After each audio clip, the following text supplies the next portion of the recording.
रात की तारीकी गहरी हो चुकी थी। सामने समुंदर फैला हुआ था और पीछे एक जालिम बादशाह की पूरी फौज। बनी इसराइल खौफ से कांप रहे थे। हर तरफ बेबसी थी। ऐसा लग रहा था कि अब बचने का कोई रास्ता नहीं। लेकिन वो नहीं जानते थे कि कुछ लम्हों बाद अल्लाह ताला ऐसा मौजज़ा दिखाने वाले हैं जिसे इंसानियत हमेशा याद रखेगी। ये वाक़या है हज़रत मूसा अलैहिस्सलाम और बनी इसराइल के मिस्र से निकलने का। सदियों तक बनी इसराइल मिस्र में फ़िरौन की ग़ुलामी में रहे। फ़िरौन खुद को खुदा कहता था। वो लोगों पर जुल्म करता, उन्हें ग़ुलाम बनाता और अपनी ताकत के नशे में डूबा हुआ था।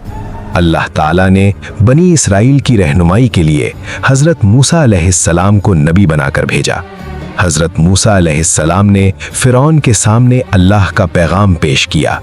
उन्होंने फ़िरौन को दावत दी कि वो अल्लाह की इबादत करे और बनी इसराइल को आज़ाद कर दे।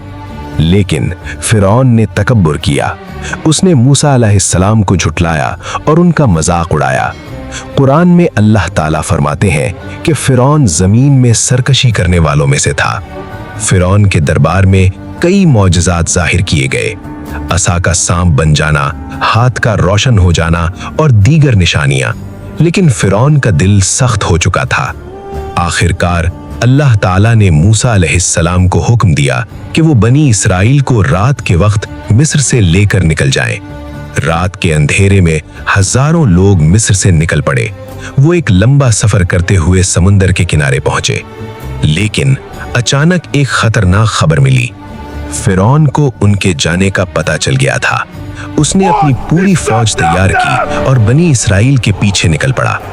जब बनी इसराइल ने फ़िरौन की फौज को अपनी तरफ देखा तो वो घबरा गए। कुरान मजीद में बयान होता है कि उन्होंने मूसा अलैहिस्सलाम से कहा, अब तो हम पकड़े जाएंगे। उनके सामने समुंदर था और पीछे दुश्मन की फौज। लेकिन मूसा अलैहिस्सलाम का ईमान मजबूत था। उन्होंने कहा, हरगिज नहीं, मेरा रब मेरे साथ है, वो जरूर मुझे रास्ता दिखाएगा। फिर अल्लाह ताला ने मूसा अलैहिस्सलाम को वही की। उन्हें हुक्म दिया गया कि अपने असा से समुंदर पर ज़रब लगाएं। हज़रत मूसा अलैहिस्सलाम ने अल्लाह के हुक्म के मुताबिक अपना असा समुंदर पर मारा और फिर वो मंजर पेश आया जो तारीख के अजीम तरीन मौजज़ात में से एक है। समुंदर अचानक दो हिस्सों में तकसीम हो गया। पानी के दोनों तरफ दीवारें खड़ी हो गईं और दरमियान में खुश्क रास्ता बन गया। कुरान मजीद में बताया गया है कि हर हिस्सा एक बड़े पहाड़ की तरह हो गया था। बनी इसराइल हैरान थे, लेकिन मूसा अलैहिस्सलाम ने उन्हें आगे बढ़ने का हुक्म दिया। वो सब उस खुश्क रास्ते पर चलते हुए समुंदर के दरमियान से गुजरने लगे। जब आखिरी शख्स भी पार पहुंच गया, इसी वक्त फ़िरौन और उसकी फौज समुंदर के उसी रास्ते में दाखिल हो गए। फ़िरौन को लगता था कि वो बनी इसराइल को पकड़ लेगा, लेकिन अल्लाह का फैसला कुछ और था। जैसे ही फ़िरौन और उसकी फौज समुंदर के दरमियान पहुंचे, अल्लाह के हुक्म से पानी वापस अपनी जगह आ गया। समुंदर की बड़ी लहरें एक दूसरे से टकराईं और फ़िरौन की पूरी फौज पानी में डूब गई। इस लम्हे फ़िरौन ने ईमान लाने की कोशिश की। उसने कहा कि वो उसी खुदा पर ईमान लाता है जिस पर बनी इसराइल ईमान लाते हैं। लेकिन उस वक्त बहुत देर हो चुकी थी। कुरान में बताया गया है कि अल्लाह ताला ने फरमाया, अब ईमान लाते हो जबकि इससे पहले तुम नाफरमानी करते रहे और फसाद फैलाते रहे।